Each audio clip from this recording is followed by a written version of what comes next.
It's almost been like a parental relationship. Since growing up, it was always hard because never knowing where your status is and with your peers, having a sibling who would make you conspicuous was always difficult. I never imagined being in my mid-30s having to take care of Danny on my own, especially also losing both of my parents. I do feel, you know, that Jonathan and Michael shaped me. You know, they shaped who I am. And, you know, I'm sure I'm a much better person because of them.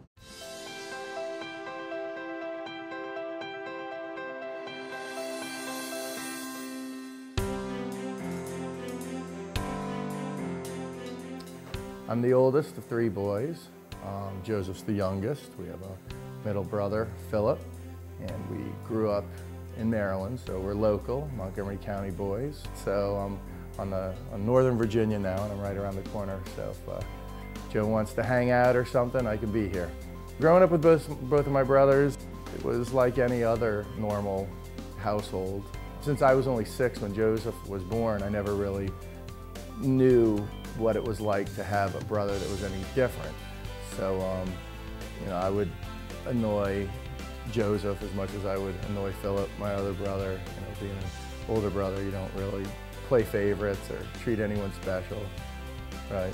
So there's no question that Joseph has affected my life in terms of the types of relationships that I have had and have always looked for. I was never interested in being friends with, let alone getting married or dating or anybody that you know, had a particular you know, issue with people with disabilities.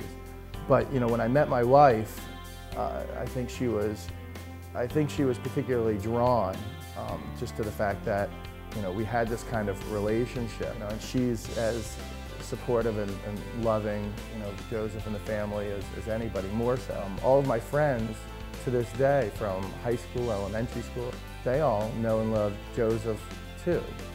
You know, I certainly appreciate people that appreciate him.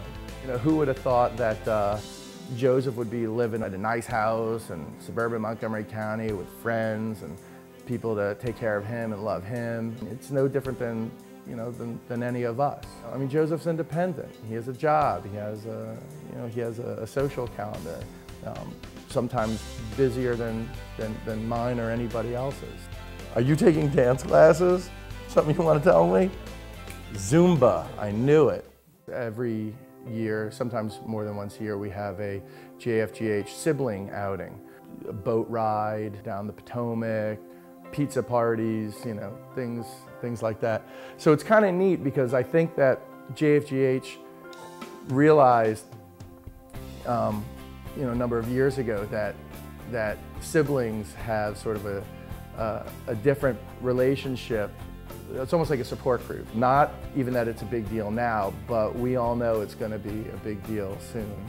Am I going to be able to take care of my brother or sister? I've got 2 kids myself, you know, and they know their Uncle Joe and they love their Uncle Joe, and so I now, for the first time, sort of, I know what that relationship is like. I know what my parents' relationship is like with my brother.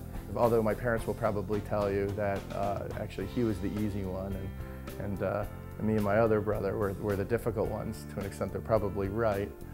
But yeah, that's the biggest question, which is, are we going to be able to do for our brothers and sisters what our parents did? So Joseph is a huge swimmer. We go to the beach every year. We've been going to Rehoboth. They've started investing, I guess, in these beach wheelchairs, and I have to believe that Joseph had something to do with that. He's not only transformed, obviously, you know, our family, but I think everywhere he goes, he has sort of an ability to do that. So I can't help but think that even at the beach, where they have these beach wheelchairs, that they're really just for him. Nobody forgets Joseph. You know, everybody remembers his smile, his face. Everywhere you go, people remember him. I think that, you know, Joseph has that kind of impact on anyone and everyone wherever he goes. He's got stories. Don't let him fool you.